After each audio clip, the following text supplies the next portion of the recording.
सोलापूर शहरात रिक्षामधून 240 लिटर हातभट्टी दारू जप्त। राज्य उत्पादन शुल्क विभागाने गुरुवारी सोलापूर हैदराबाद रोडवर ऑटो रिक्षामधून वाहतूक होणारी 240 लिटर हातभट्टी दारू जप्त करून कारवाई केल्याची माहिती राज्य उत्पादन शुल्क विभाग सोलापूरचे अधीक्षक नितीन धार्मिक यांनी दिली।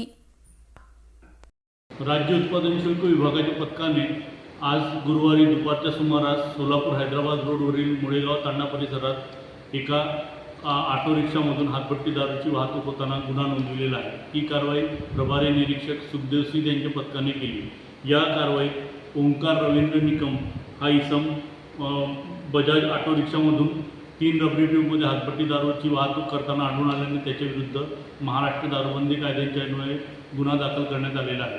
त्याच्या ताब्यातून वाहनाची किमतीसह 1.5 लाखाचा मुद्देमाल जप्त करण्यात आलेला आहे। तसेच विभागाने कालही बार्शी तालुक्यातील बालगाव व शेळगाव परिसरात 2 मोटरसायकलीवर देशी विदेशी दारूची वाहतूक होताना गुन्हा नोंदविलेला आहे।